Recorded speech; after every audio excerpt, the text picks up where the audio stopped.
नमस्कार जय जगन्नाथ। वर्तमान पाई मोर कविता शीर्षक तुमे परा भारतीय तुमे परा भारतीय आपण मानक सम्मुखरे उपस्थापन करिया पाई जाउछि। आशा कर निश्चित भाव में आपण मानक हृदय को स्पष्ट करिबा यही मोर दृढ़ आशा तथा विश्वास। वर्तमान पाई मु आपण मानक कहवा चाहूँगी जे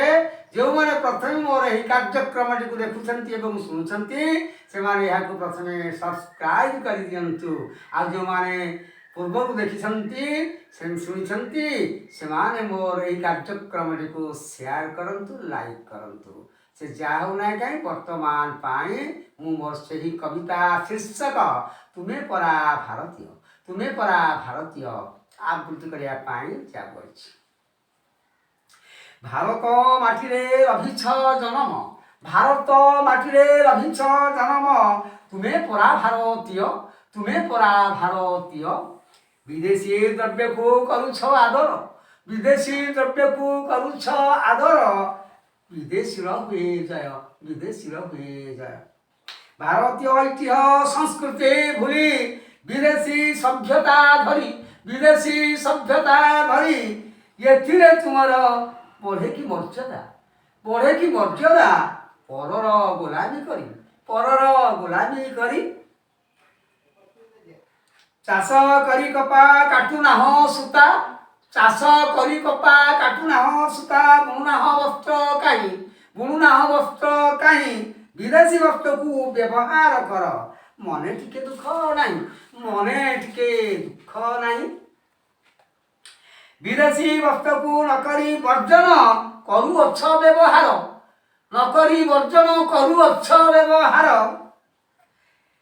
उन्नत करुछ अर्थ मेरुदंड बढ़ाई तांको बेपार निज जन्म माटी न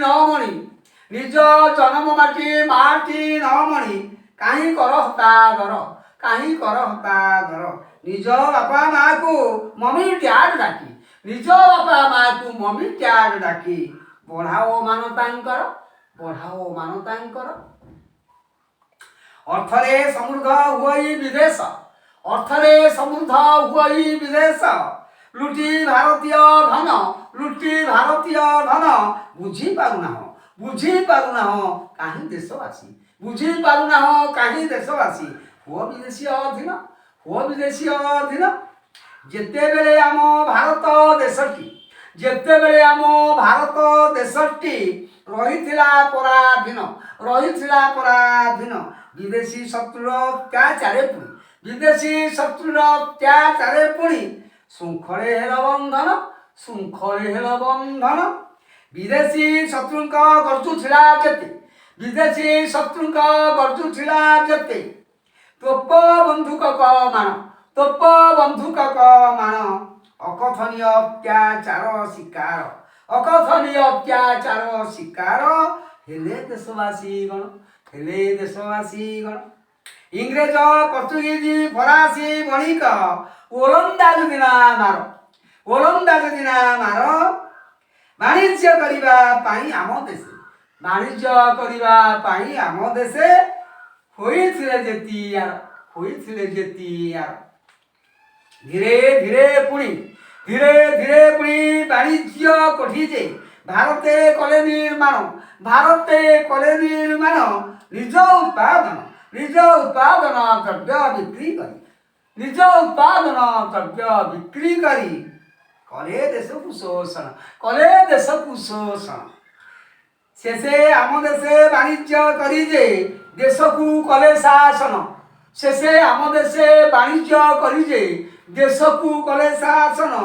आम देशवासी गण होइले जे पराधीन आमरी जातिर गांधी जवाहर भगत सिंह बंधु सरदार वल्लभ भाई जे पटेल सेमानकु आमे बंधु तांतिया कले जे लक्ष्मण नायक बाजी राउत जे वीर ପାଣ୍ଟିଆ ଟୋପେ ଯେ ଲକ୍ଷ୍ମଣ ନାୟକ ବାଜି ରାଉତ ଯେ ବୀର ଦଳ ବେହେରାଉ ଆନି ବେଶାନ୍ତ ଦଳ ବେହେରାଉ ଆନି ବେଶାନ୍ତ ସୁରେନ୍ଦ୍ର ସାଏ ଯେ ସାର ସୁରେନ୍ଦ୍ର ସାଏ ଯେ ସାର ସୁରେନ୍ଦ୍ର ସାଏ ଯେ ସାର ଲାଲ ବାହାଦୁର ଇନ୍ଦିରା ଗାନ୍ଧୀ ଯେ ଲାଲ ବାହାଦୁର ଇନ୍ଦିରା ଗାନ୍ଧୀ ଯେ ମୀରାବାଇ ମଧୁ ବାବୁ ଝାନ୍ସୀର ରାଣୀ ଲକ୍ଷ୍ମୀବାଇ ପୁଣି ଝାନ୍ସୀର ରାଣୀ ଲକ୍ଷ୍ମୀବାଇ ପୁଣି ଯୋଗ ଦେଲେ ବୀର ସବୁ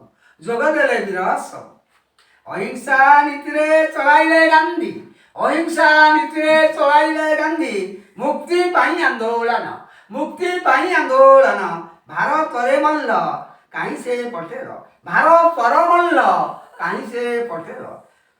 ସୁଭାଷ ବୋଷଙ୍କର ଭାରତର ମଲ୍ଲ କାହିଁ ସେ ପଟେଲ ସୁଭାଷ ବୋଷଙ୍କର ଗାନ୍ଧୀଙ୍କ ଅହିଂସା ନୀତିକୁ ଆଗ୍ରାହ୍ୟ କଲେ ସୁଭାଷ ବୋଷ ଗାନ୍ଧୀଙ୍କ ଅହିଂସା ନୀତିକୁ ଆଗ୍ରାହ୍ୟ କଲେ ସୁଭାଷ ବୋଷ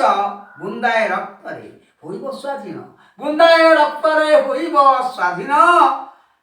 ଆମରି ଭାରତ ଦେଶ ଚୀନ ପାକିସ୍ତାନ ଶୃଗାଳ ନଗଣ୍ୟ ସୀମା ପରେ ଦେଲେ ଡାକ ନାଗ ଫଣାରେ ଯେ ହାତ ଦେଲେ କାହିଁ ଭାରତ ଶାନ୍ତ ସେବକ କେତେ ନେତା ବୀର ଦେଲେ ଯେ ଜୀବନ ଶହୀଦ ହୋଇଲେ ଜାଣ ସେହିମାନଙ୍କର ଅମର କୀର୍ତ୍ତି ଯେ ରହିଅଛି ବିଦ୍ୟମାନ ଶହୀଦ ଦିବସ ପାଳନ କରନ୍ତି ଆମ ଦେଶ ସରକାର ରାଷ୍ଟ୍ରୀୟ ମର୍ଯ୍ୟାଦା ପାଇଥାଏ ପୂଜା ଶହୀଦ ଜୀବନ ଧନ୍ୟ ସ୍ୱାଧୀନ ଭାରତ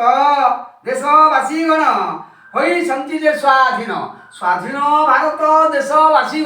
ହୋଇଛନ୍ତି ଯେ ସ୍ୱାଧୀନ ସ୍ୱାଧୀନତା ମଧୁ ସ୍ୱାଦ କାହିଁ ଏଠି ଲାଗଇତ ପରାଧୀନ ଧନ୍ୟବାଦ।